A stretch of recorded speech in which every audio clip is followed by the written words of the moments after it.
She hasn't arrived yet. Where's Sylvia? She hasn't arrived yet, has she? Sylvia And Cynthia, they haven't arrived yet. No. Are they on the way? Maybe they're on the way. Got it. Okay, they'll be here soon.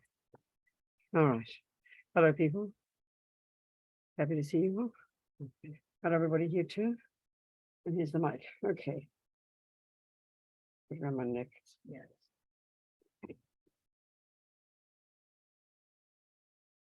All right, there we go. Thanks. Okay. So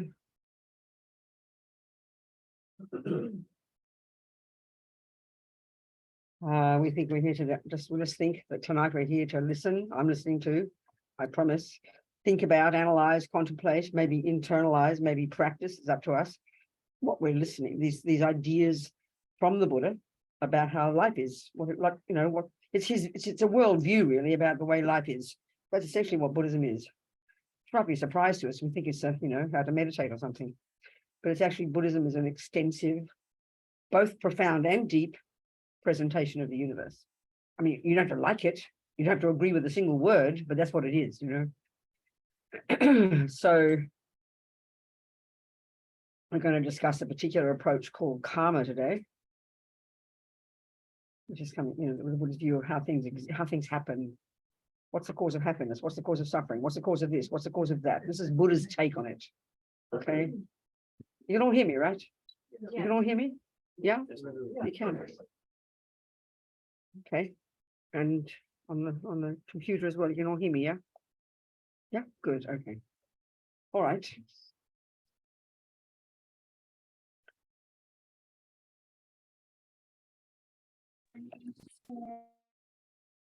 That'll do. That's our motivation as the lamas will put it. We set our motivation. We're going to listen so we can use this as tools if we choose to, so we can develop our own amazing qualities, so we can help others. Very simply putting it. Think like that. So yesterday we touched a little bit on the mind, and really the mind is the absolute kind of central point in the whole of Buddhism, So the law of karma, how does that fit into the mind? Well, utterly and completely. Because basically, as far as Buddha is concerned, the natural law, and I use that word really consciously, intentionally, repeatedly, because it's always the opposite. It's in contrast to what we tend to think of as religion, as God's law. It's a very strong concept, isn't it? In Islam, in Christianity, there's God's law. And then then Galileo and that mob came along and went away into the materialist view, and then they began with what's called natural law. I mean, there were natural laws before. That's the emphasis of what we call science. So they're the two options. Well, Buddha, interestingly, is also about natural law. This is a big surprise to us. We assume, it's religion, it must be coming from on high, Not like that. Not like that.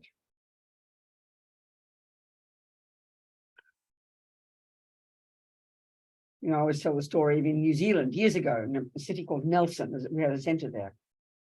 Incidentally, one Lama, Kirti Sencham Rinpoche, a great holy Lama, he was asked, where's the best place on the planet to meditate? And he said, Nelson, New Zealand. I mean, who would have thought of that? Who's even heard of Nelson, New Zealand? Nobody.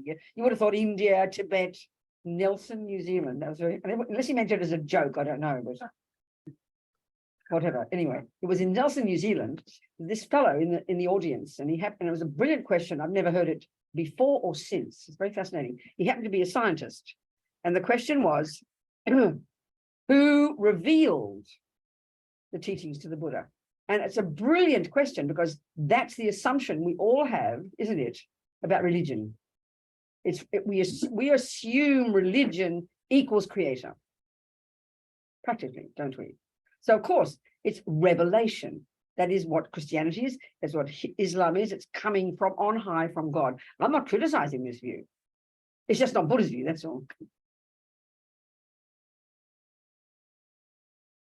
So then what is the answer? Who revealed the teaching to Buddha?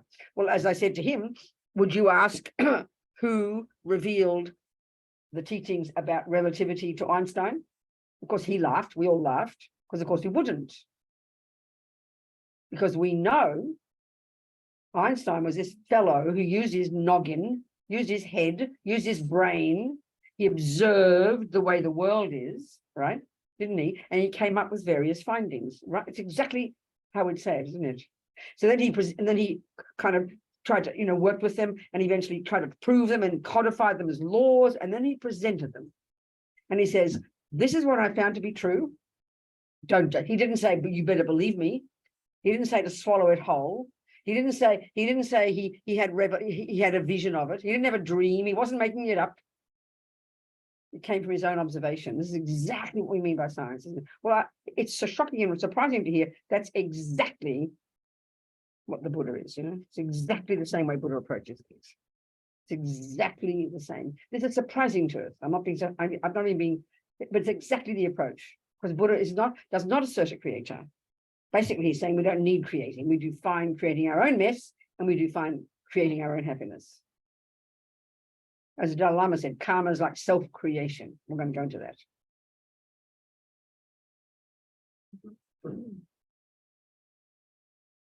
So then you think, well, what are you talking about? How can you observe karma? How can you observe past lives? Don't be ridiculous. Well, that's only because we have an assumption about the mind as having a certain limited capability. We have no view in the mind that you can see past and future. We think that's weird, wacky, hippie stuff, called clairvoyance. Well, if you look into the teachings of India well before the Buddha, as the Dalai Lama said, was these amazing Indians more than 3,000 years ago who were the ones who first investigated the nature of self. The teachings on mind coming from the Buddha, because he came out of that system. He went as far as he could go, and then he diverged in his own direction, in particular in relation to his own direct experiential findings about the nature of self. So it was those genius Indians, who observed this law of karma, who observed the nature of mind, who came up with extraordinary, brilliant psychological skills called single-pointed concentration meditation, that enables you to go to these to access these subtler levels of mind that we do not even posit as existing in the materialist views of the mind. There's a chair there. Grab a chair, darling. Where's our driver? Is she coming? Is she Cynthia's here? No. She didn't come. Okay. No. Good. You're here. Well done. Good. Happy to see you, darling.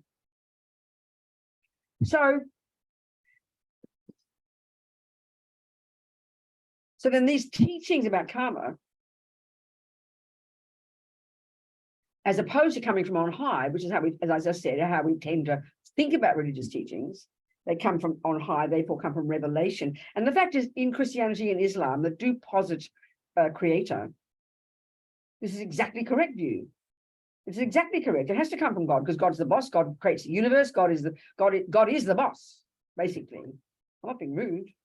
So it is appropriate that he talk that way. Revelation, it comes from God, not in the Buddha. Buddha's not like that. What's also interesting, I always like to tell us this as well, that Buddhism doesn't argue with the possibility of infinite wisdom, infinite compassion, infinite power, which, as I said yesterday, I think are the three qualities of God.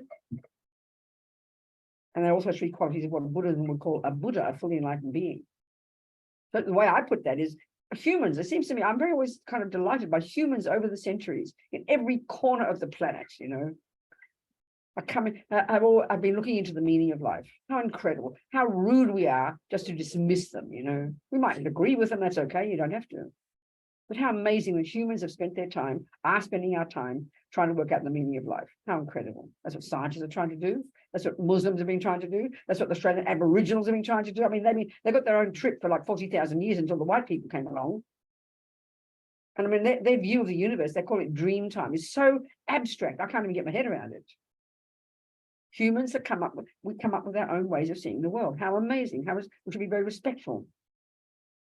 And it seems to me, there's a lot of similarities, a lot of common ground. Nothing wrong with that. That's marvelous.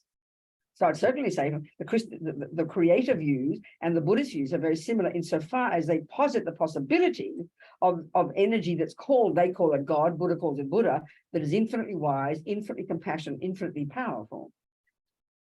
There's energy that pervades the universe, that knows everything, has infinite compassion for all beings, and has the infinite power to do whatever needs to be done to help them. That's Buddha.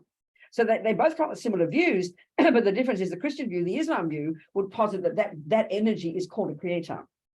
That energy is the source of the universe. That's where it's completely different from the Buddha. Very different views.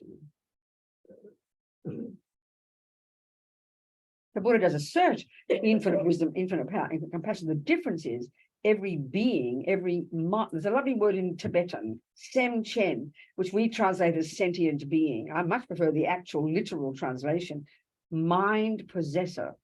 You see, the word mind in Buddhism incorporates what we tend to think of as spirit or soul, speaking very loosely.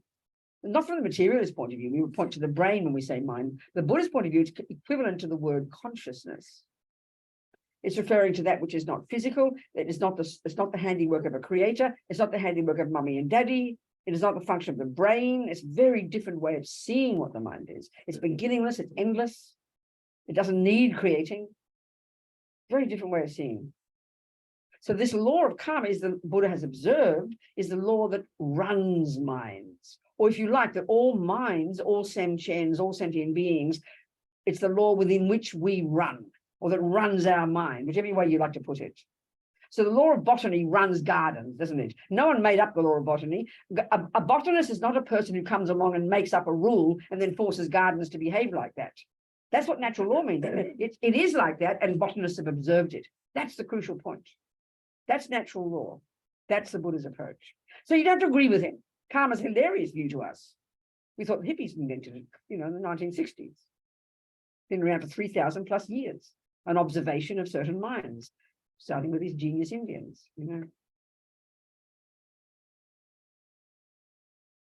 remember listening to the BBC one time in Nepal, the World Service, the BBC World Service, they call it, on the radio. And these, what are these people called? I forget the word. What are the ones who study societies? Are they anthropologists?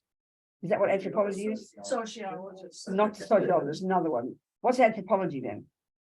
Study history. The way. Yeah, I think they were anthropologists, and they said they were investigating the Hindu civilization, which is past India. And this is what I found fascinating. They said they discovered no evidence of weapons. So what does that say? No anger. That indicates a pretty sophisticated human society. Do you understand what I'm saying? That's very fascinating, isn't it? No wonder Buddha chose to be born there. Well, a good choice. Anyway. Okay, so the law of karma, what is it? I mean, the word karma, we keep using the Sanskrit word because I can't think of I don't know what the better equivalent is in English, honestly. Sometimes you hear it means action, but generally it's sort of, the word karma is shorthand for the law of karma, and that's shorthand for the law of cause and effect. So this is Buddha's observation. Now, the Indians first, but he has his own take on it, of the law that runs our lives, the law within which we run. Put it like that. It's a natural law. No one made it up. And that's the point. If there's no creator, then no one's running it. It's a very interesting point, because I know that the Muslims have a view. They say the world is so incredible, it has to have an architect. They have used the analogy of an architect. It makes good sense. But it says no, the sentient beings themselves, all the millions of sem-chens, or that he posits many, many more than just mere humans, spirits, like ghosts, hell beings. I mean, the Muslims and the Christians talk about hells as well. Also to the Buddhists, big surprise. The God realm, which is equivalent to like heaven. There's all these different states of beings' minds, as the Buddhists would say. And they're not places where you're sent. And that's the point. If there's no creator, if there's no one in charge, if there's no one who's the boss, there's no one who's running things, because it's a very powerful view we have, then there can't be punishment and reward. Because there's no punisher and rewarder. But when we hear about karma, we hear it as just another variation of, you're naughty, you're going to go to hell. But there's no punisher. That's the thing that's really hard for us to hear, because we have a very powerful view. Ego has a very powerful view of somebody out there running things. Is some kind of they, all these conspiracy theories we have, the people running things, and we all go berserk these days with conspiracy theories. Look at us. Buddha says each individual being His experience, on the one hand, this is the fundamental law of karma, that every millisecond of what we think and do and say, every millisecond of what ants and dogs and monkeys and hellbeings and spirits and gods and you know what, all the whole vast spectrum of beings, every millisecond of what we think and do and say, every millisecond, just naturally, of what we think and do and say. The analogy they use is seeds. Sows seeds in our consciousness, programs our consciousness. Buddha would have liked that. In other words, we produce the person we become. I mentioned this yesterday briefly when we discussed the mind. We get that when it comes to becoming a musician, a cook, a carpenter. We understand it brilliantly and we're very good at it. We know if you're going to become a carpenter, you'd better learn to know how to think exactly the right thoughts, isn't it? Exactly the theories of carpentry. You have to learn them and then you have to do them with your hands. That's the law of karma. That's called cause and effect. Hardly rocket science. That's how you produce a musician. And you know, you produce the musician. You produce the carpenter. It's really logical. We know that you produce the musician.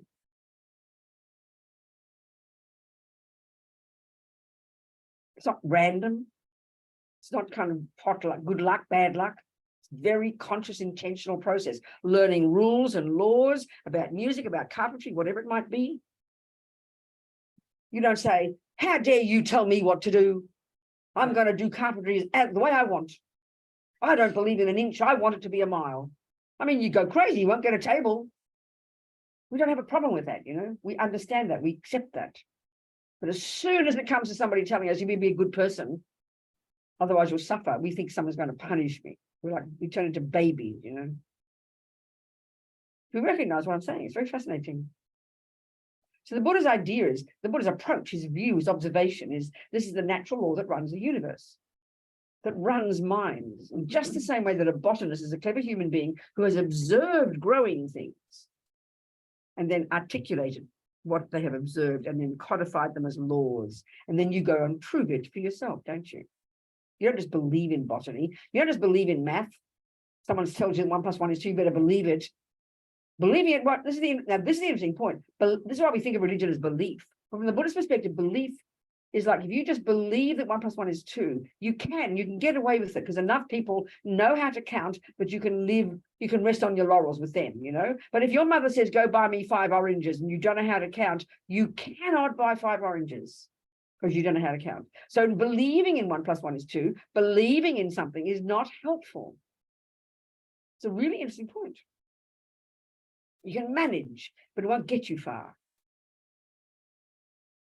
You've got to practice it. You've got to investigate it, internalize it, see the truth of it, and practice it. That's what we call science. That's the Buddha's approach. So, of course, the very first time you hear that 1 + 1 is 2, you can't prove it to be true. So you've got to, hopefully your mother's chosen a decent teacher for you when you're 5 years old. You can't go to mum, well, can you please do some research on that teacher? Is she good enough for me? You hope your mum's done that. Sent you to school, so the assumption is she's a valid teacher. Then you listen to what she says and you have to believe it first. Well, I've got to write it all down. Then she says, go do your homework and prove it to me. That's called doing, then you prove it to be true. That's exactly what Einstein wants. That's exactly the scientific approach. This is exactly the Buddha's approach to how his presentation of reality. So it's up to us. But we're kind of intellectually lazy. We'd rather believe, you know, or, oh, I don't like that. I won't believe in that one. I'll believe in this one. I mean, we just go around shopping, you know, putting down a little kit bag of beliefs. It's childish.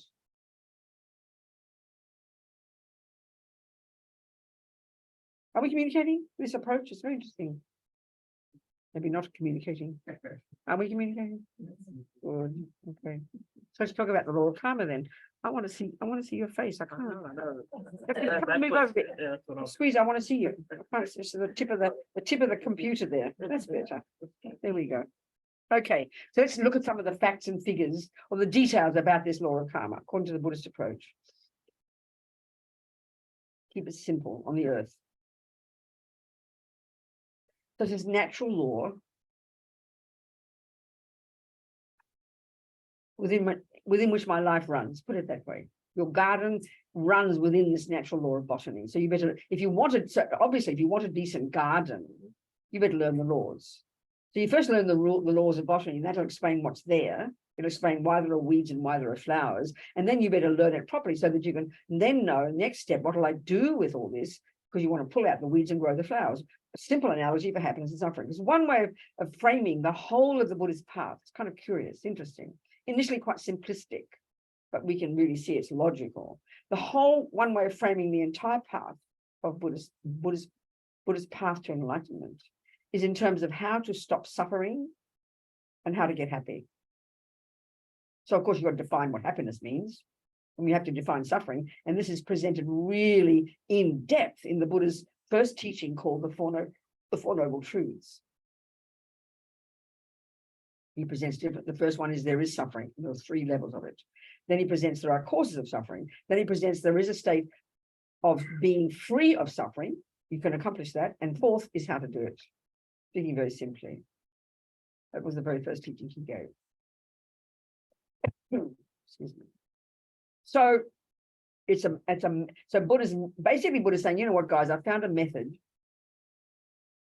of how to quit all suffering and its causes, and how to accomplish happiness, a state of being of happiness, and indeed of wisdom and compassion and all the rest, that is your final potential. Essentially is that. That's called Buddha. In fact, speaking simply, I find this so helpful. The end result is to become a Buddha, fully enlightened. These are the terms they use in Buddhism. Then the etymology of the word is so tasty. It tells us exactly. The term, this is a Sanskrit word, and I think the equivalent in Tibetan is the same, Sangye, Buddha. The first syllable implies the utter, please hear the words exactly, the total eradication from one's consciousness, one's being, one's mind, of all neuroses, all ego, all suffering, all causes of suffering. Because like we mentioned briefly yesterday, the source of that is in the mind. So the first syllable implies that, which already is shocking. There's no view that's equivalent in our modern psychology. Certainly in neuroscience, there's no such view. Because if we think the brain is the mind, and then we say you can get rid of all anger and neurosis, and then we can locate the piece of brain that's related to that, then we assume we have to cut it out. Well, we tried that in the 1930s. We called it lobotomy, and we turned people into veggies, you know. So that didn't work. That's not what Buddha's saying. He's not discussing the brain. He is saying that he has found from his own direct experience that neuroses, delusions, like we talked yesterday briefly, all the unhappy states of mind, all the voices of ego are not at the core of our being, are not intrinsic. They say they're adventitious. They can therefore be removed. They don't define us. This is a huge fundamental point in Buddhist psychology. And when we can begin to hear it a little bit, it's very encouraging, because we feel utterly, do we not, that anger and depression, anxiety, whatever our problem is at the core of our being. This is who I am. It defines me. We feel that. This is a revelation. We can even begin to see somehow how it's not, and have some confidence, you know. So the first thing we can accomplish, Buddha, eradication of all the neuroses, and therefore eradication of all suffering. I mean, as abstract as that sounds to us, this is the point. Then not only can we achieve that, da, the second syllable, or sangye, ye in Tibetan, implies the development to perfection of everything else in your mind, all the good stuff. Love, compassion, wisdom, kindness, they are at the core of our being. Speaking really simply, they are who we really are, finally. This is a very, very different view, you know. Because the way we think in the ordinary world, in our world, current, in the modern world, not ordinary, the modern world, the views of the modern world, the scientific views, we give equal status to anger, jealousy, depression, love, compassion, kindness, don't we? And we sort of hope to have more of the good stuff and less of the rubbish. We know that, and cross our fingers, sort of. But there's no view, there's no methodology, there's no psychology that says here are some techniques to get rid of all the rubbish and grow all the goodness. But that's the Buddha's approach. And don't just call it, oh, that's spiritual, that's different. No, it's Buddhist psychology. Buddha didn't speak Greek then. He didn't say the word psychology. He said the word mind in whatever it was in Sanskrit or Pali, whatever it was he spoke. So that's the end result. Now, okay, if you described the qualities of a person who's achieved that, it'll blow your mind. You think that's total science fiction. And I might as well tell you. Take it or leave it. When you've accomplished that in your consciousness, you've eradicated all neuroses, you've eradicated all ego, all fears, all attachment, all anger, jealousy, pride, all the stuff that distorts us, separates us, breaks our hearts, makes us live in la la land and causes us to make a misery of everybody else. When that's gone and you've fully developed all the goodness, your consciousness, which anyway is not physical, now it's unencumbered by all the neuroses. It's fully purified in all the goodness, which is its natural state conventionally. Then that consciousness, which is not physical anyway, pervades the universe. How could it not? Right now, our mind is stuck in this body, and we can't see past our own noses. We can't remember 99% of today. Excuse me, what a joke to think I can't remember a past life. We don't remember 99% of today, because our level of mind, I'm going to be talking about mind and karma. I can't help it because we didn't finish the mind yesterday. There's so much more to talk about. Because mind, according to the Buddhist view, we live at the grossest tip of the iceberg level of conceptuality and the sensory. They're the tip of the iceberg. We've got these far subtler levels of consciousness. Like as I said, the Indians, well before the Buddha, they investigated, found, discovered, accessed that level with this brilliant technique that they invented called single point of concentration, which is the basis of what the world vaguely knows as mindfulness.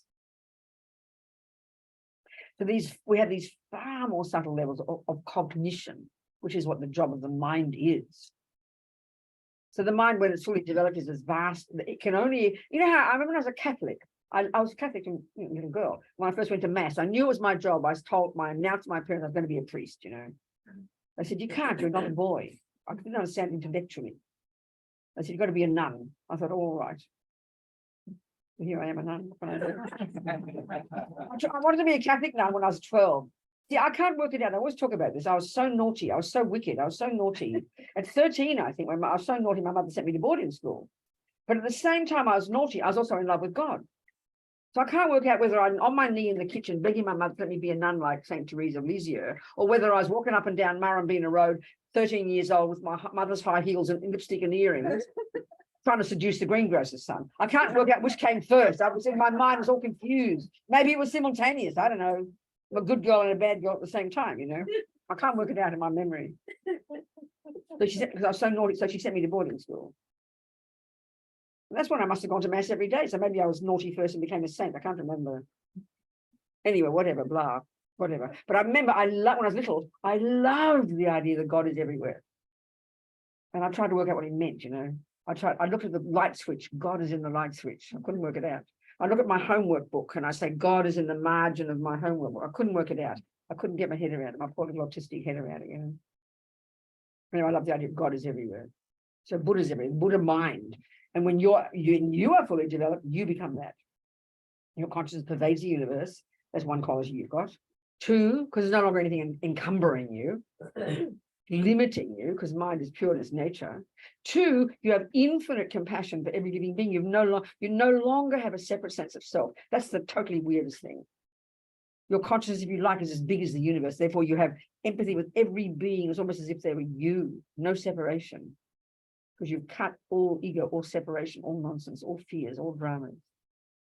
And you have this infinite power to do whatever needs to be done to benefit sentient beings. And I'll qualify that. You have the power to manifest your mind in billions of different forms simultaneously throughout all universes for as long as time exists to be of benefit to sentient beings. That's what you'll be like when you're a Buddha. So don't hold your breath. It's one step at a time, okay? So anyway, back to karma. So as far as the Buddha is concerned, the law that runs these minds, dogs, animals, humans, monkeys, you name it, is this natural law. So it's framed in terms of happiness and suffering. This is where it seems very similar to any decent human being, I think, who's a good communist, a good Aboriginal, a good Australian, a good whatever you want. We've all got similar idea of good ethics. You don't harm others, basically. You control your body, you control your speech, and you try to not harm others. That's pretty common, I would suggest. So Buddha's exactly the same. He's got his little list of 10 don'ts, just like Jesus, you know.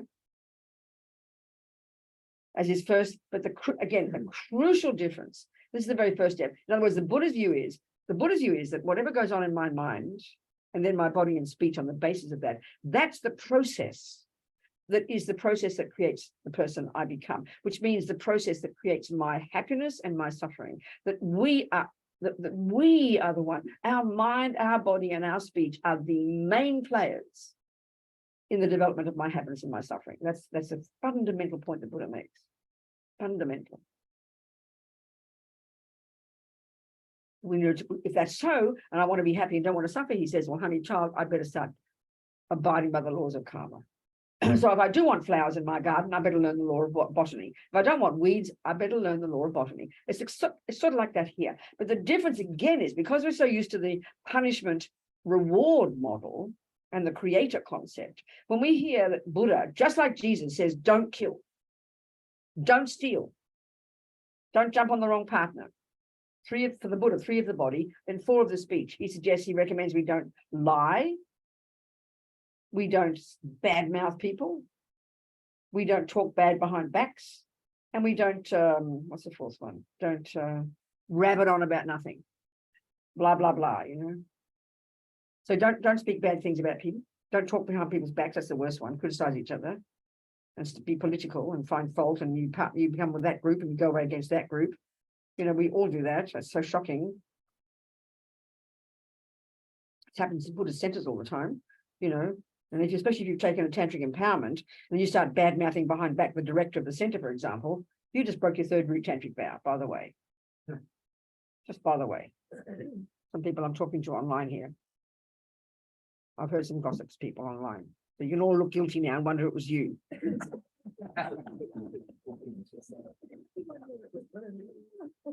Okay. So it was just a little extra piece of information for people who've got tantric vows. Okay, so that sounds like Jesus, doesn't it? That this is the point that's so important to understand. You ask Jesus, this is so important, this piece.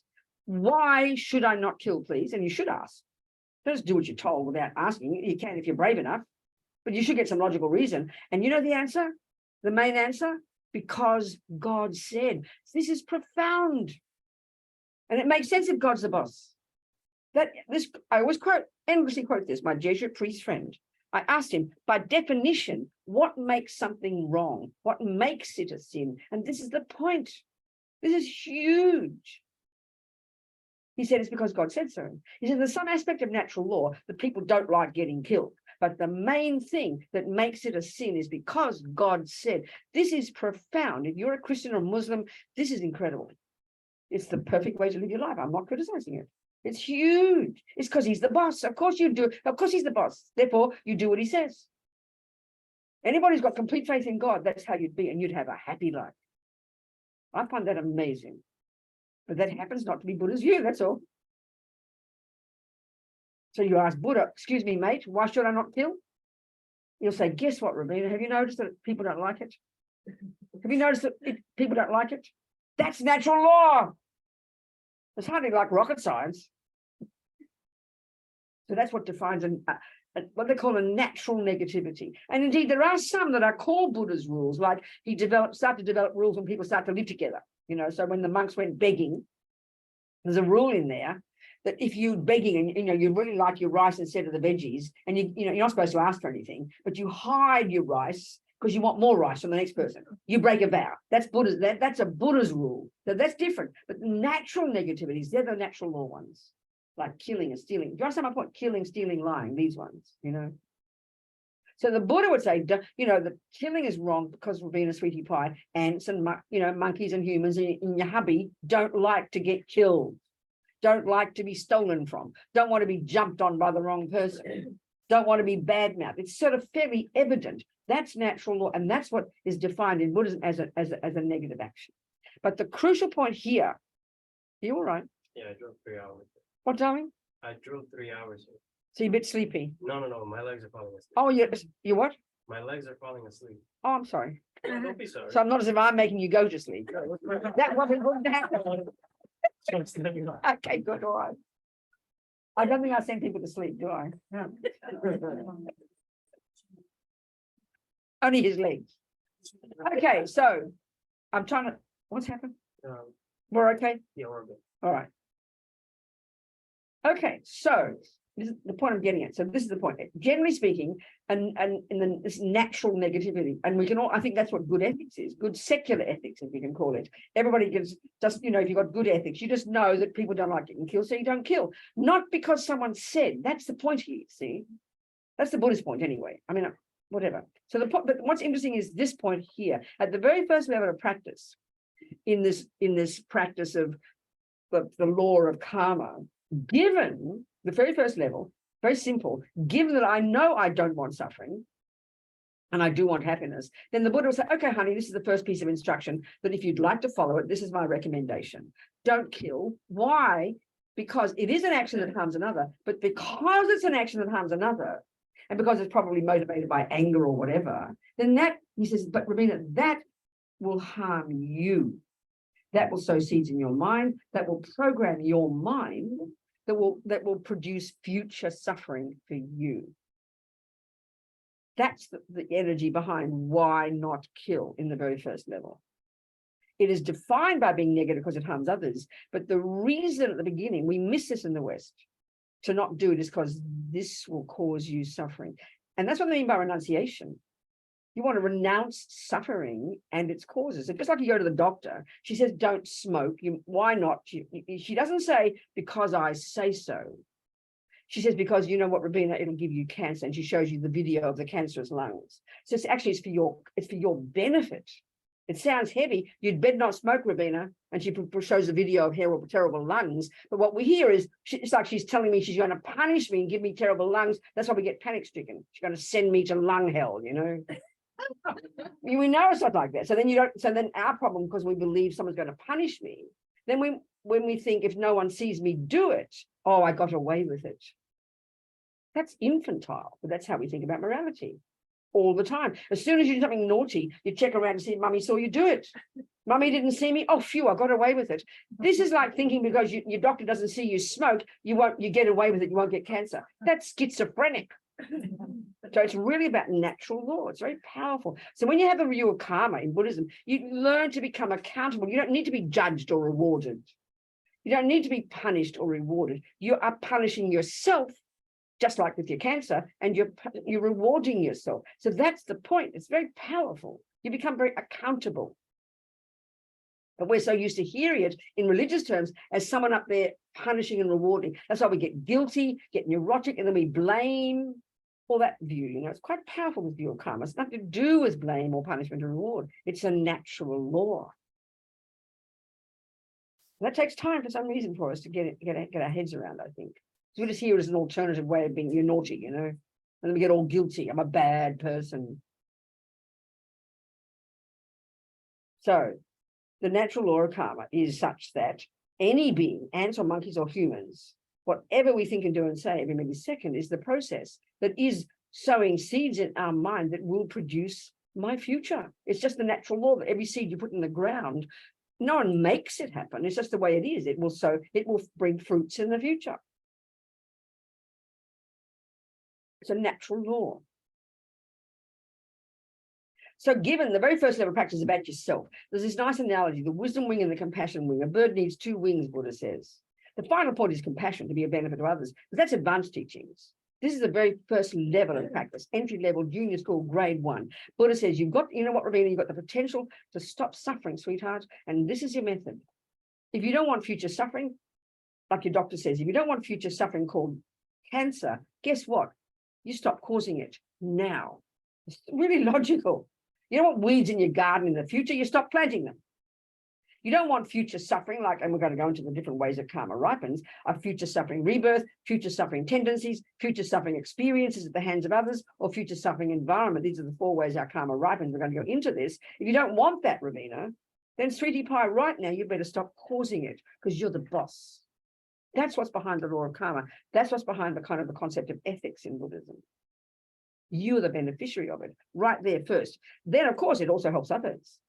So the logic behind not killing, for example, right at the beginning, is do you have a sense that you don't want to program your mind with killing because you don't want to get killed in the future, not to mention other sufferings. So it's about you. You're the beneficiary. That's the main concern about karma first. But as Lama Zopa says, also the rats and roaches will be happy. They'll have a party because you leave them in peace.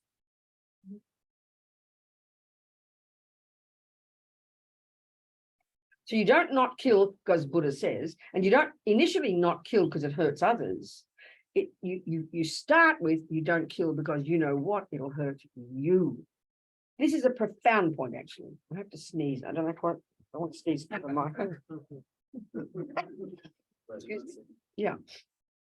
So this is, anyway, so let's go into the details a little bit. There are 4 ways in which the actions of our body, speech, and mind that we do now will ripen in the future. And we're talking long-term future. We're talking countless lifetimes, Again, as abstract as that might be for us. I'm just presenting. So you come into this life first, programmed with, you created the cause. I said briefly, I'll say it again here. So what happened, roughly speaking, from the Buddhist perspective, my consciousness goes back a few weeks before conception in my present mother's human womb or in my fallopian tube, or wherever it was, where it joined daddy's sperm. A few weeks before that, my consciousness, which is a continuity that goes back and back, was in a previous body. And at the time of death, and it's all laid out very specifically, and there's this book of Lama Zopa's that I highly recommend, called How to Face Death Without Fear. Very detailed explanation, mainly framed in terms of how to help your loved ones, but of course it's advice to oneself. It's a handbook, really. It's just great. Published by Wisdom.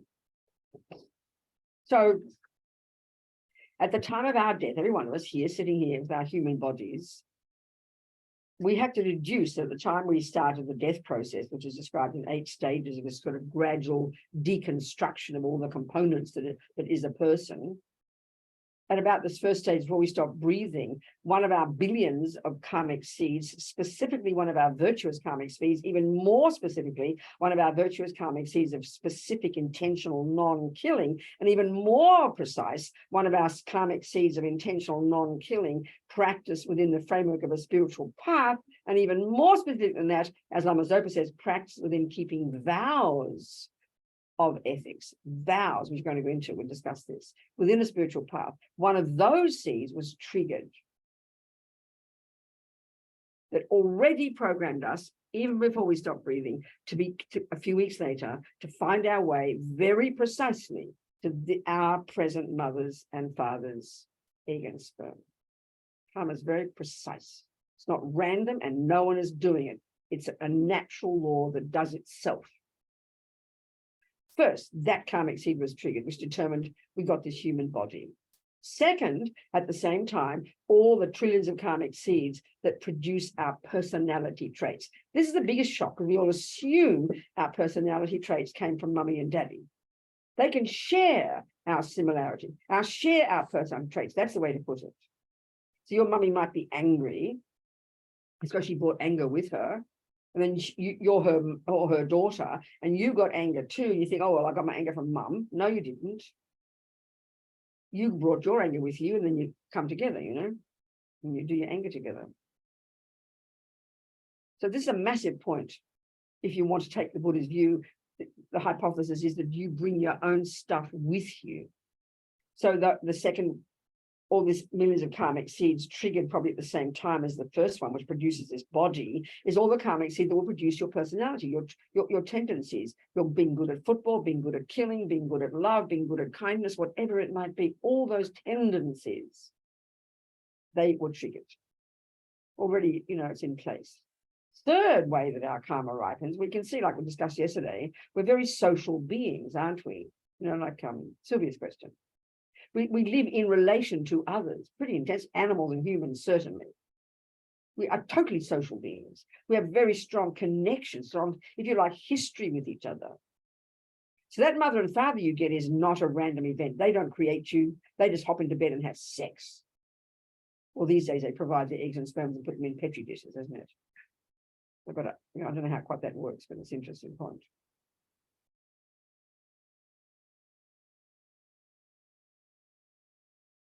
So this third way karma ripens, the first one is called the fully ripened result, which is like in our case, a human body. If a negative karmic seed of, say, a tendency to kill was triggered at the time of dying, that could program the person to have a very suffering rebirth, like an animal, a spirit, a hell being, depending. Again, no one's doing this to us. These are all the possibilities, these mental states that we create.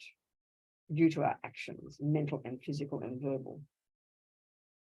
So this third way is, the second one is called your tendencies, similar to the cause. So your tendency to be good at music, similar to the cause, guess what? Having played music before. Anger is a tendency similar to the fact of having been angry before. It's hardly rocket science. In other words, a bunch of habits. The tendencies means habits. The third way your karma ripens, it's called experiences, similar to the cause. So this is why in relationship with people, you know, a very intense certain history with each other. So some people you can see. I mean, if you look at your life roughly from the time you can remember up to now, in a simple way, you can divide all your experiences in relation to others, whether it's the rats, the roaches, or the humans, in terms of either people and beings who've been mean to you, harmed you, or beings or people, and sometimes they change roles, who've been kind to you. Think of it, it's hardly complicated. There's no other variation. So we have friends and we have enemies, you know, very simple, putting it simply. People who are mean to us, people who are kind to us. And every one of those is not a random event. That's the part that's shocking to us. We suffer so much, I think, in our life, because if we take as a given the materialist philosophical view of reality, then there seems no reason why bad things happen. Well, for that matter, there's no reason why good things happen, but we don't care there's no reason. Just give me more good things, please. We don't care if there's a reason. But the bad things, we get very upset. We can see that, isn't it? But for the Buddha, it's the natural law of karma. Everything is, as quoting Lama Zopa, everything we experience every millisecond is our own karmic appearance, as he said. It's not a random event. It's quite shocking, actually, but it's rather liberating, because we tend to think life is good luck and bad luck. No one knows, you know. We say no one knows why things happen. We don't know why, we say.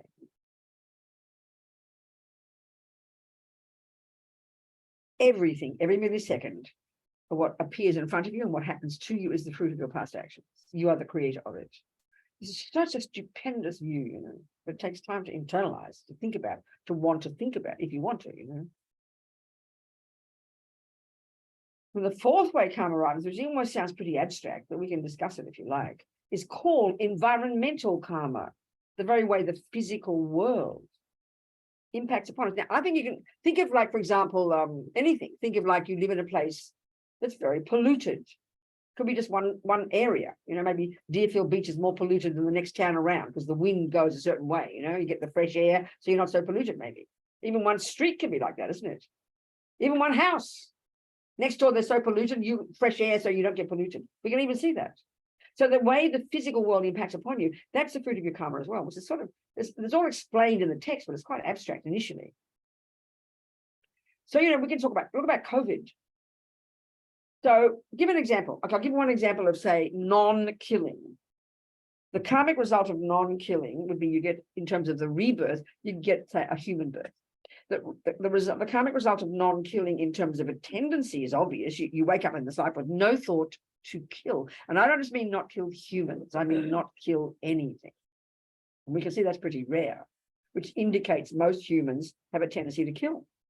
The rats, the roaches, the dog, you know, not dogs, but maybe we don't like killing dogs, you know, we get very upset if we kill a dog, we'll happily kill rats. They both got eyes, both got ears, both got tails. For some reason, we like the dogs and not the rats. So we, you know, isn't it? You can see that.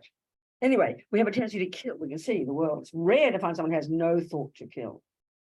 And that if you do have, the Buddhist perspective is because you've lived in vows of not killing in the past. We'll go into vows. So the tendency of not killing would be you wake up in this life in a human body, fruit of non-killing. Second, no tendency to kill.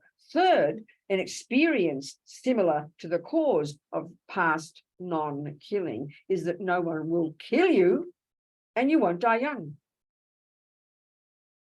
So you flip that over, obviously, the fruit, the experience similar to the cause of past killing is that you die young or you get killed. Look at the world. Babies die. No medical reason, we'll say, that is their karma runs out. The petrol tank of morality runs out and they die at 3. Your baby wakes up dead, you know. Or your baby gets killed by somebody. Even fetuses. I always use the example when I had an abortion, always use this example. You know, there's when I was 23 in London, I was a hippie. I did what hippies did. I was a good hippie. I remember this Australian boy. I was a kind hippie. And at that second with that boy, I thought, oh my God, I'm pregnant. And I knew it that second. I knew it. I always told this story too, because that's when the Buddhism says the consciousness goes in at the time of, usually the time of conception. A friend of mine, her daughter and husband were staying in her home while the daughter and husband were getting their house built. And the daughter came down for breakfast one morning. Oh, Mum, I'm pregnant. And the mother said, oh, good. When did you find out? 20 minutes ago. Do you understand? Many women say that. And this second, I can tell you some interesting experience. I remember vividly. I knew that second I said the words pregnant. I didn't think, oh, well, there's a consciousness gone inside me. I didn't say that. And I knew that the next second thought was, I'm going to have an abortion. So you could argue that's due to the karmic history I had with that particular being who came to my womb. So she, I always call her she, I don't know whether it was, she found her way. I mean, the condition was me and that boy, egg and sperm meet. She comes running. That karmic seed to get born to my womb had been triggered for her a few weeks before when she passed away in the previous life. She's twiddling her thumbs, waiting in this intermediate state, they call it. And then when we hop into bed, the conditions come and she runs like a magnet. And then that second, I say, I'm going to have an abortion. That second. So one, she got a human birth due to her past virtue, the first karma. But the third one, experience similar to the cause, was from her, one of her many killing karmas. And that second, I knew she was there. I'm going to have an abortion, I said. So that's due to her karma. We had this history. So on the one hand, we have the history from one particular life to be together. I get it to be I'm her mother, get a human body, but another life at some point, you know, I must have harmed her. She must have killed me. So karma ripened. Karma ripened right there. So then it was 1968. I remember vividly. And I felt so fortunate because it had just become the law in the national health in England, which everything is where medical is free, you know, which is weird for Americans to have free medical care, isn't it? Still like that, even though they say the national health has collapsed. But they, but you know, I felt fortunate. The doctors was nice, the nurses were nice. You know, I got the abortion, everything, whatever. But I'm talking about the karma. You know, this little being in my womb, due to the strong history with that person, strong history we had together. Just talking, just give you an example. So there's the first way karma ripens, the type of body. The result of non-killing, a human birth. The second result of non-killing would be you'd have a tendency not to kill. But look at most humans, we get the human body from one karma, but we have another bunch of karmas called the tendency to kill, and it's the commonest one, and we mostly have that, which is the tragedy. Third, look at the number of just humans. Forget dogs and ants. The same law applies to them. Look at the millions of humans who die young, who get killed, including starting with fetuses. I think if we did research, we would find that more, and I'm putting it very precisely, more humans who get a human womb die or get killed before they're born than even the ones that get born. I wouldn't be surprised, but we never do that research, you know. You see what I'm saying? Very interesting, isn't it? Due to the karma of the sentient beings. No one's running this. It's not, we have such a massive view of punishment and reward. We can't hear anything else than fair, not fair business, you know. But it's got nothing to do with that. This is the basis of compassion, actually, for yourself and then others. But we're so driven by the how dare, fair, not fair, punishment, reward. This is terrible. What are you talking about? It's so heavy. We have this heavy view of punishment and reward. We have that view. So we hear this one in the framework of that one. But that's not the way it's meant at all. It's very fascinating to me. So the fourth way your non-killing karma would ripen environmentally is whatever you eat and drink will nourish you. I always quote, what's his name? My famous quote, I keep forgetting him, the rich businessman. What's his name? The rich businessman. He's 92 right now. I always quote him. Now I forgot his name. Jeff Bezos. No, he's 92, darling. Oh, 92. Yeah, famous. Warren Buffett. Warren Buffett, that's right. I read his biography. He's like 92, fit as a fiddle. Incidentally, by the way, but the point is this, he is famous for his terrible diet. Since he's a tiny kid, his diet consistently, wherever he goes, is cheeseburgers, some variation of flavored Coca-Cola and vanilla ice cream. Now, he should, according to our view of nutrition, he should be dead, you know, but he ain't. So this, I'm not a joke. It's not a joke. So you could argue, you could say, according to the Buddhist view, the third kind of karma called experiences similar to the cause, he's not got killed and he hasn't died young yet. That's even though he eats terribly, it's because he's got no killing karma that he's going to live until a ripe old age, probably 102 or something. Who knows, you know? And the fourth way your non-killing karma would ripen. So that's that one. I got confused. Two things. He's got both. He didn't die young and he hasn't died, and he's not been killed. So he's got the third one, experience similar to the cause of non-killing. But he's also got the environmental one, that whatever he eats nourishes him. So if you've got pollution, for example, pollution is the physical world harms you, doesn't it? The air, the water, the food, or you've got very weak, you're always weak, you get sick easily.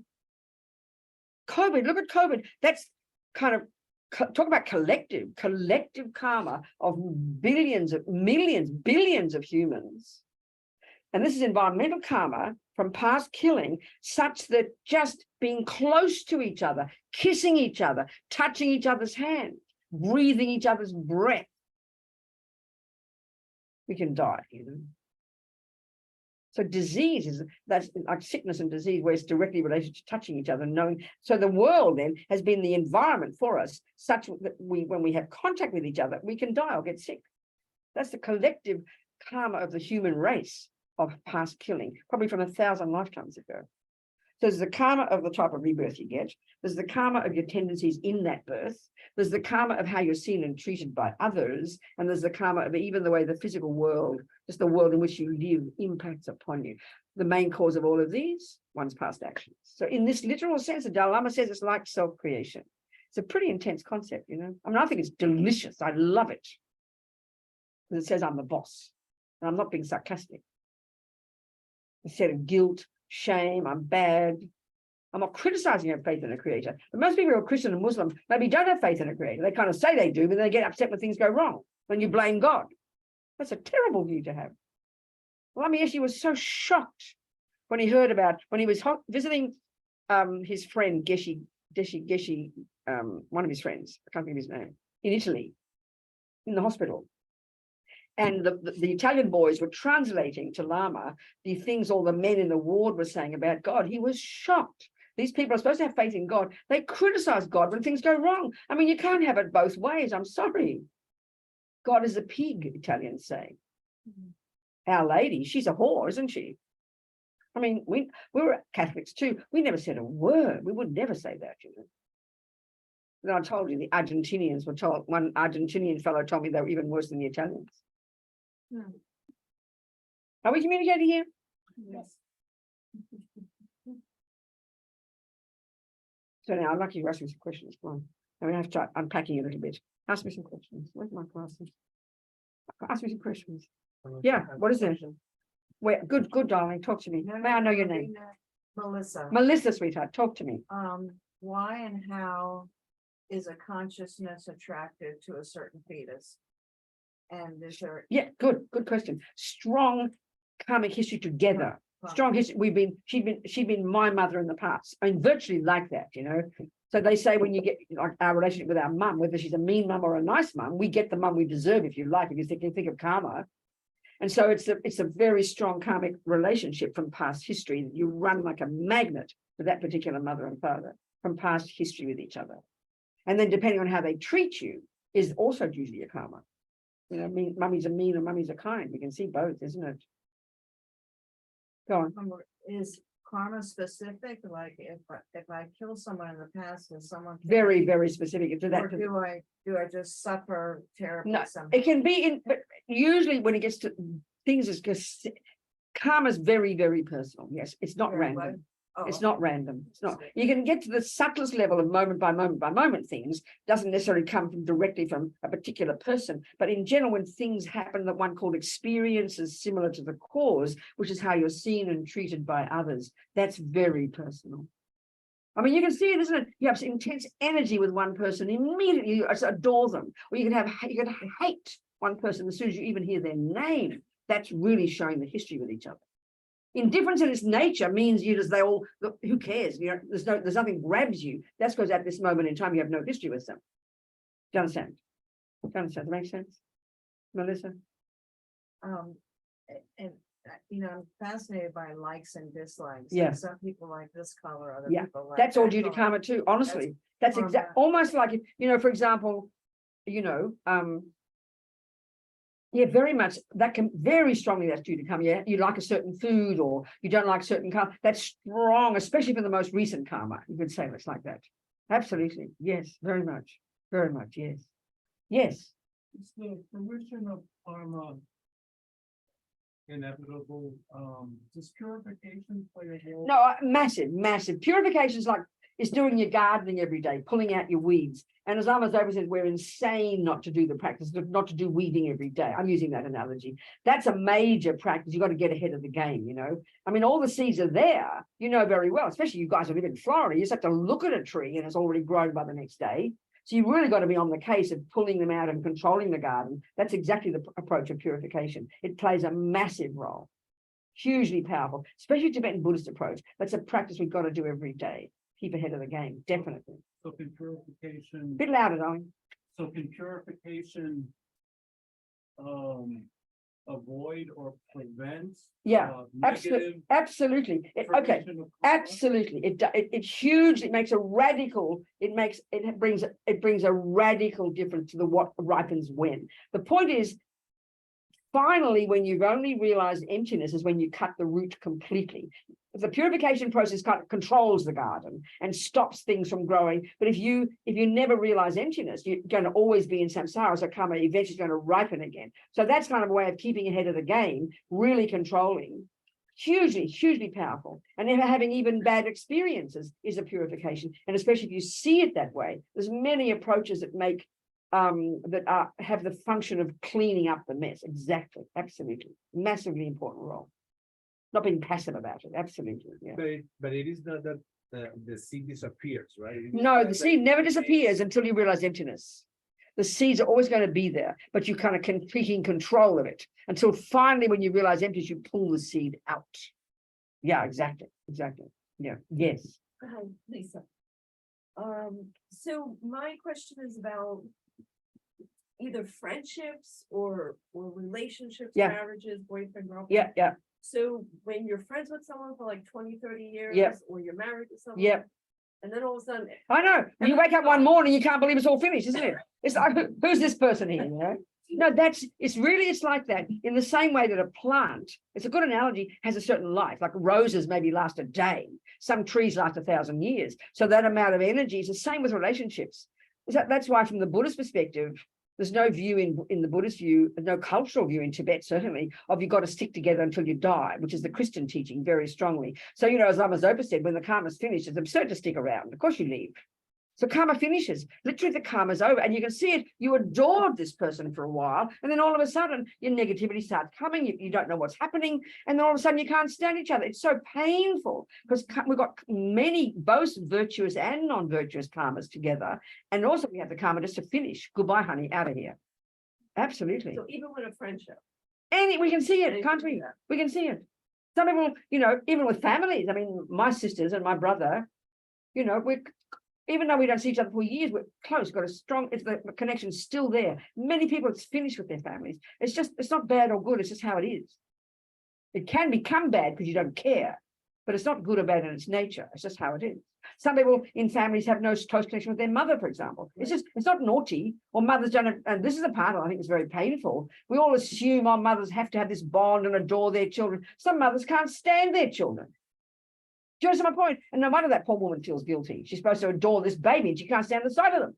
It's due to karma, so it's not like the anger or the hatred that builds up from people's minds. Well, of course it is. That's what happens. Yeah. You have a baby you don't particularly have a close connection with. They've got to bloody well wipe its dirty bottom every day. You can't, I mean, it's too difficult. If you're attached to your baby, it's easy to wipe their dirty bottom because you think they're gorgeous. I mean, it's easy to love people when you're attached to them. But if you're not attached to them, it's really hard to be nice to them. Look at our old mums who we can't stand, who've got Alzheimer's and who shit in their nappies or their diapers. We call them nappy in Australia. Never mind. I mean, that's why we've got to distinguish between attachment and love. When you've got attachment to somebody, it's easy to want them to be happy because you adore them. But when you don't have attachment, it's very hard. And that attachment is there's no karmic connection there. Or no, not even that. That's wrong. There's no karmic connection when it's just finished and you look vaguely, who's that? They're stranger to you. But if you hate them or love them, that's the karmic connection. I mean, look at some families, look at the intensity of children and parents, how they loathe or love each other. It's so powerful. That's karmic connection, you know, it's terrible. And we don't know what to do with it. So if you've got a karmic connection with somebody, you've got to make it good, clean it up, finish it. So you're going to meet again. So you might as well finish it now or clean it up. Do you understand? It's hard work. I do, but how do you know? I beg your pardon? How do you know Know which, know what. that you have this karmic connection? If they're in your face and in your life, honey, you've got a karmic connection. I'm sorry. You mightn't like it, but they're there. If they're there, if they've gone, say bye out of here, then it's finished. Unless you still hanker after them, which is often what happens. You know, the boyfriend you adore, he doesn't love you anymore, he goes. So you're clinging all your life to him because the karma's still there, but the attachment's still there. So, but I mean, when it's over, it's over. But it's hard to know because we feel guilty. We shouldn't let it over. Oh, I shouldn't leave him, or he really does love me. We're so complicated. We get so caught up in the nonsense, you know. Are we communicating? Thank Good, you. Tom. Thank you. Anybody on Zoom got a question? Nobody. Okay. Anybody here? Yes, go sweetheart. Does the Answer me. mind feel limited to the body due to strong karma we That's connected powerful before? attachment. Our main attachment finally is to this. That's why Lama Zopa said at the time of death, the attachment that causes death to be so painful is attached to this. Because as far as we're concerned, this is me. So that's the most powerful one of all. Yeah. And that's why our mind is so caught up in attachment to this. So our mind literally is blocked, you know, we can't see past our own noses, literally. Because it That's right. feels like it's here. Yeah, Yeah, exactly. right. No, precisely. That's right. And also because of attachment, but also we've got to understand when we understand how the mind works. We've got this the level we function at, which is all we posit in modern science, is the intellectual, the thinking one, which is conceptual, and then the sensory. That's the grossest tip of the iceberg of the functioning of mind. That's why these genius Indians discovered these subtler levels of mind. Nothing mystical. We can all do it. Just got to go up to the mountains for a while and get single point of concentration, you know. We access these subtler levels that have a more powerful ability to cognize, you know. Or New Yeah. Zealand. Or New Zealand, that's exactly right. Yeah, go. So how do you, like at the beginning, you're saying that, you know, these loose things, we gotta, you know, like apply the scientific method and prove it. How do we do? You better start again, sorry. How do we, Prove all this. calm? How do you prove it? Okay, very simple. How do you prove? Okay, how do you prove what? And go really step by step. I'm Einstein, and I'm telling you, I have found that E equals MC squared. So, and you're going to go, so you're going to say, how do I prove it, mate? What will I tell you to do? Literally, what will I tell you to do to prove it? What would you have to do to prove it? You have to read the book and I can't hear you. you have to learn them. You've got to start with 1 + 1 is 2. Yeah. And you go through the whole system. It might take you years. Would you agree with that? Yes. But you have to learn the theories, don't you? Yeah. And that means you take them as your working hypothesis, don't you? Okay. Same here, baby. And you'll either prove Buddha's wrong, like Einstein, or not. You can't just say, oh, I don't like Buddha. I don't like Einstein. I don't believe in him. We don't talk that way. We'd be laughed at as being stupid. But that's how we think of religion, because we assume we can't prove it. And if you're a Christian or a Jew or a Muslim, you can't prove it. So that's saying you're God as well. And that's not on. So there's a different view here. You got to take it as we've discussed this in the car. When he drives me, he's had the same conversation. You just got to relax and take it as your working hypothesis and know it could be wrong. You might find Buddha to be wrong, which is not cynical. It's just relaxing with it. And you take it and then you slowly start. And that's another point. We also discussed this. I said this to you. I know I did. What I find very powerful, whether we're discussing acupuncture, mathematics, or any body of knowledge. So if we call it a body of knowledge, and we often don't think of religion as a body of knowledge, we think it's a bunch of hippie trippy ideas that you believe in.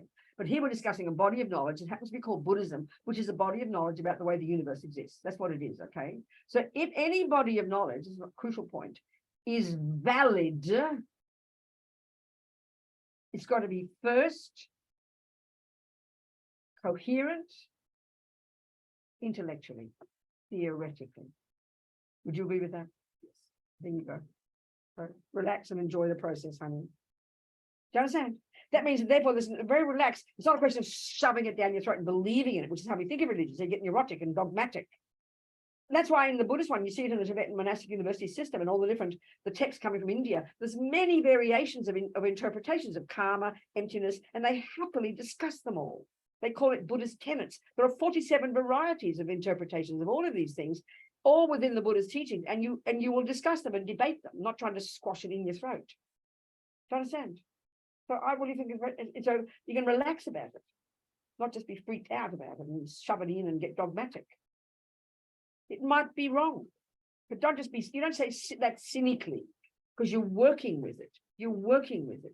Someone tells you 1 + 1 is 2, even that, you've got to take it as your hypothesis from your teacher. He told you, honey child, 1 + 1 is 2. You've got to hold on to that based on, like I said before, that she's a decent teacher. Then you go home and prove it. And that's easy to prove. You've got to do your homework, though. You can't believe it. It's exactly the same. So we've got to relax about it and go through one step at a time. And we're going to be very slow in doing this. It's a pretty intensive thing, you know. Do you understand? Does that make sense? Good. Yes. Shane. I have 2 questions. Good, sweetheart. First question is, I'm just learning about karma. Yeah. So you say if we're attached to who we are and we separate from that, right? Like ego, So again, attached to who we are. yeah, like the body and the mind, or Okay, and then we get all. Then we separate from that. You mean give up attachment give up attachment, right? to that? That doesn't mean you chuck the baby out of the bath, or you just don't get so grasping at it. You know it's you. There's Shane. It's my name. I've got a mind. I've got a body, but you don't get so grasping at it. You know, and that's what happens when you learn to have more compassion and wisdom. You get more spacious and relaxed about it. You don't just give it up and kill yourself. No, not that. No, okay. So following that, right? Yeah.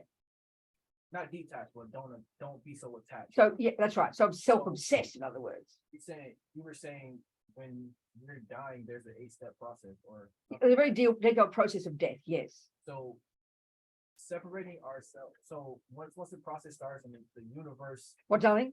once the cosmic seed gets sold, What's the cosmic Oh. seed? What? you were saying something about like in one of the processes, like during us dying, Yes. the seed we're already. Oh, okay. What I'm saying is, so there's Shane. Okay, so a few weeks before you came to your mummy's present human womb, you were in another body. Think that way. Your consciousness was in another body. Think just roughly like that.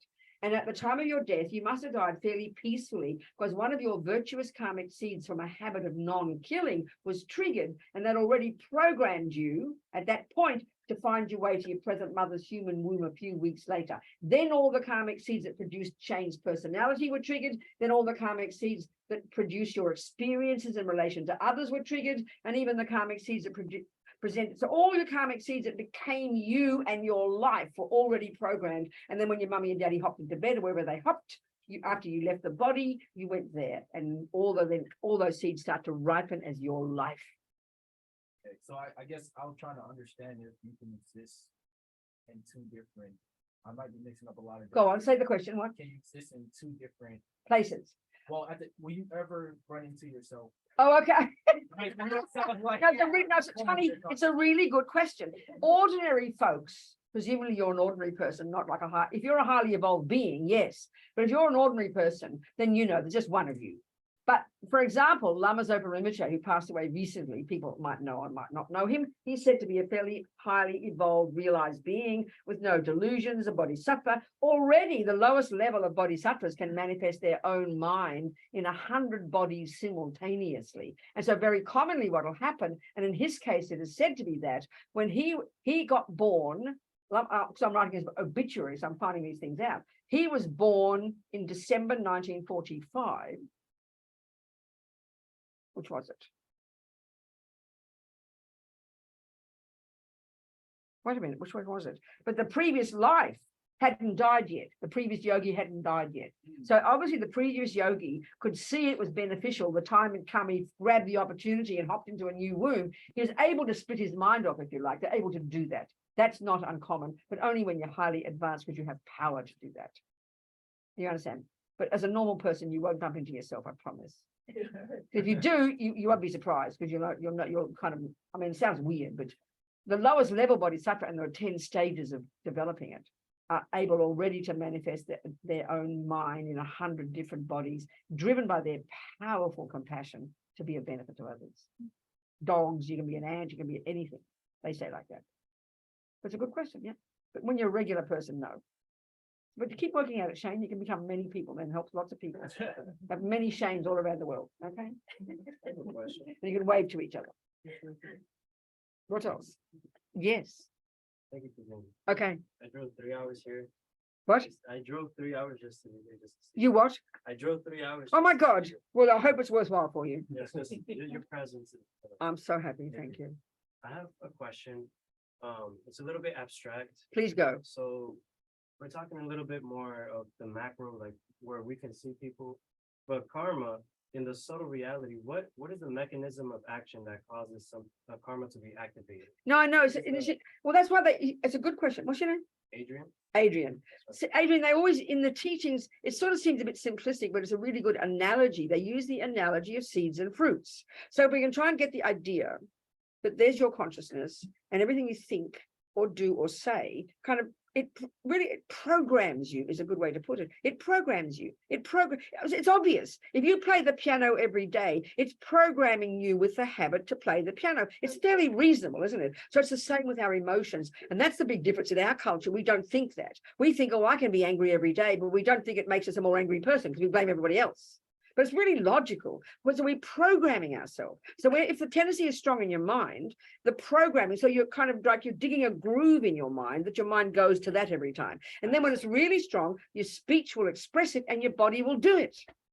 Isn't it? It's a very logical process. Can I add something? So then we're still in the physical aspect. Then how about when we're transcending? Okay. And that Okay. mechanism of action of No, I understand. It's a good point. Okay. So the Buddha would assert many realms of existence, they call it, and that and within samsara, he talks about samsara, there's different like suburbs in samsara. So that in terms of there's like the bad suburbs of intense suffering, and that's called the hell realms. And really, I mean, the more you look at so many views in the world, so many religious views posit that idea. And so the Buddha's idea, you're not sent there by somebody, as Lama Yeshe said. What a hell is, and we can go into more details about this, explaining why and how, is the experience, the result of the negative tendencies of that suffering person. That when you die, your own rage, killing, negative tendencies literally cause you to manifest a mind conjoined with a subtle kind of body that you could argue is even made of fire. That you've got this nightmarish experience. It's created by you, you know. So the same, there's another one called the spirits, like ghosts. There's many kinds of them. They're disembodied, you know. And so if you really, this is due to attachment. So if you're attached to a certain place, you know, you talk about ghosts haunting places. That's exactly what it is. You're so attached to that place, you stay there when you die, and you're reborn as a spirit there, and people can even see you. You know, you're haunting because you're so attached to that place. That's a type of rebirth. Then you've got animals, which is another type of rebirth. And you've got humans. Got these gods, which is really equivalent to what they call heaven, which is very blissful. So it's a spectrum of intense suffering all the way to reasonable, to the most intense blissful beings, all still in samsara, which means you're still suffering to one degree or another, where you're literally experiencing incredible happiness and joy, and your body's made of light. That's due to virtue, but you're still in samsara. So then when you go beyond all of that, and you realized emptiness, you've cut all the delusions, you've cut all the nonsense, then you have power to do whatever you like with your mind all over the universe to be a benefit to sentient beings in every kind of form. Then you're in complete control. You're beyond karma then. Thank you. Do you understand? I understand your point, but we're still not in those very, very subtle. Yeah, we're talking very subtle. Finally, the karma finishes. When you're a Buddha, it's finished. But cause and effect, meaning the law of karma is when you're caught up in it and you have no control. But when you begin to get control over it, and then eventually you realize emptiness, you've cut the root of all samsara, you eventually perfect all the goodness, you're now a Buddha. Cause and effect still applies, but you're no longer in the thrall, you're not locked into that law. But it's a natural law, but you're no longer within the prison of it. If you're not imprisoned by it, you have utter control, absolute virtue, absolute goodness, absolute wisdom.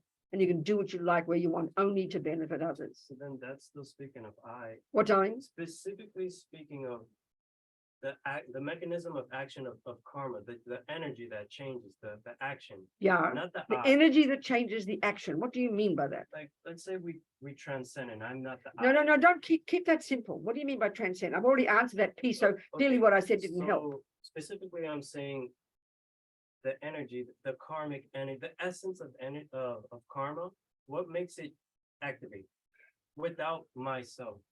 Okay, no, because that's already the question that's mistaken. Okay, There is no self.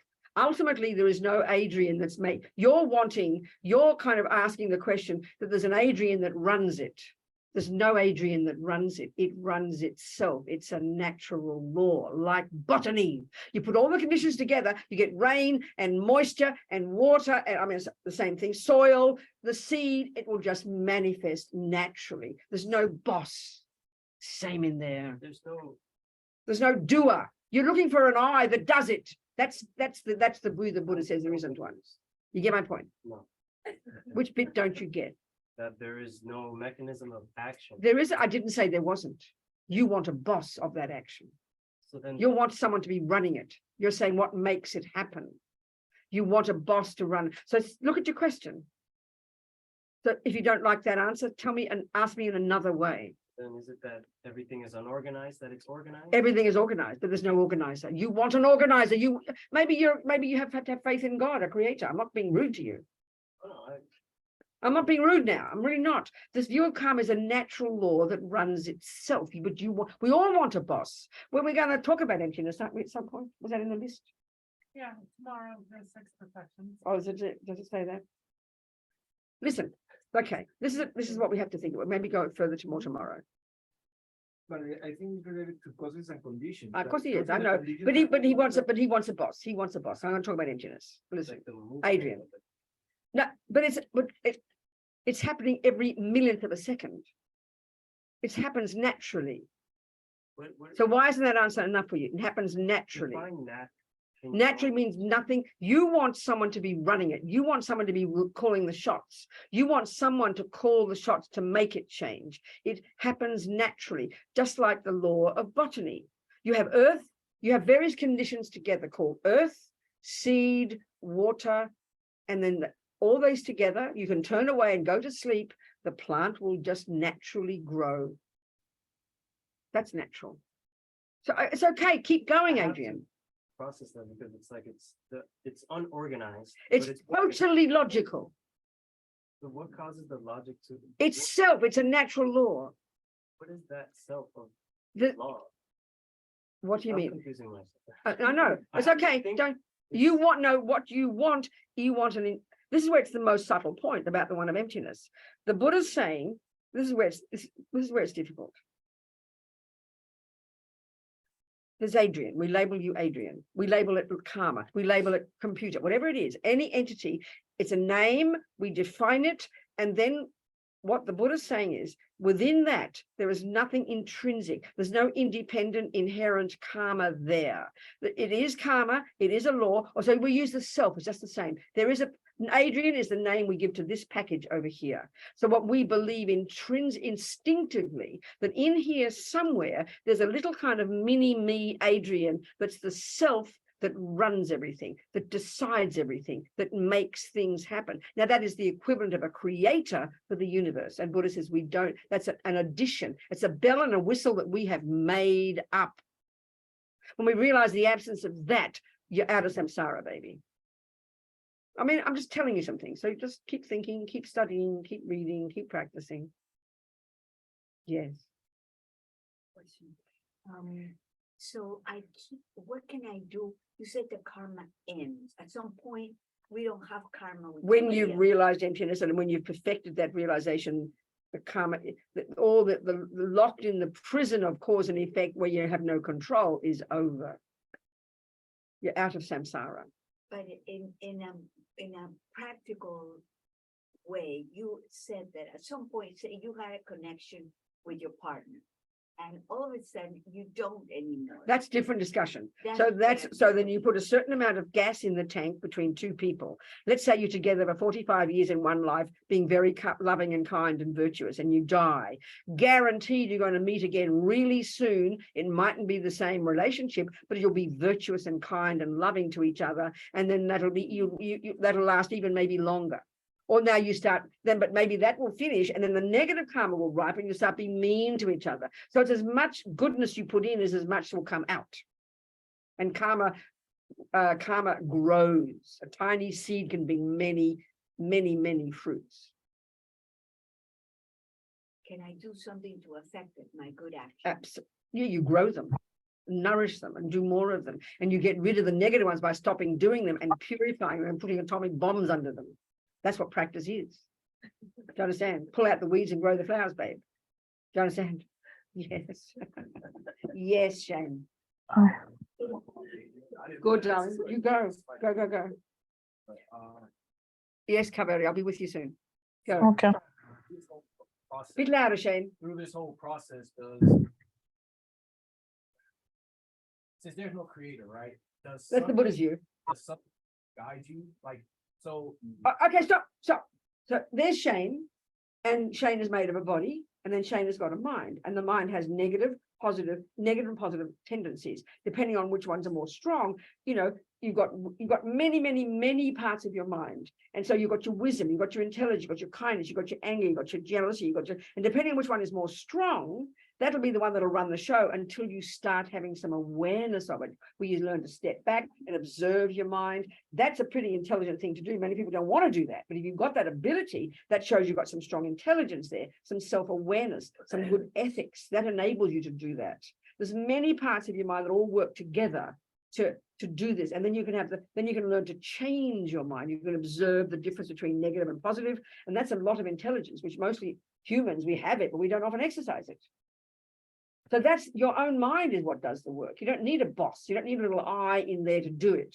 We think there is, because we say, I decide to kill, I decide to watch my mind.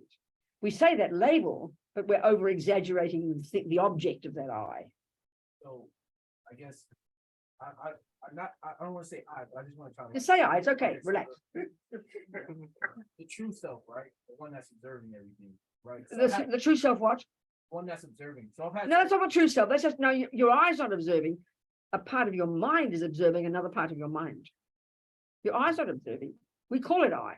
We say I, so we assume there must be some little piece in there that's called I that's doing the looking. No, it's your mind. Your mind has so there's a part of your mind that is called intention, to decide. There's a part of your mind that pays attention. There's a part of your mind that discriminates. There's a part of your mind that concentrates. There's a part of your mind that remembers. There's all these bits and pieces of your mind that work nicely together to do the job of watching your mind. So can your mind pull you, like, so basically I'm saying there's a force that I've had certain experiences. What, darling? I've had certain experiences, like I feel like there's a force pulling me toward more, I don't know, like positive things. Good. That's your own. Don't make it a force outside yourself. It's your past habit of virtue, your past practice of good ethics, your past practice of a spiritual path that's pushing you, sweetheart. So own it. It's your mind, your own past habits.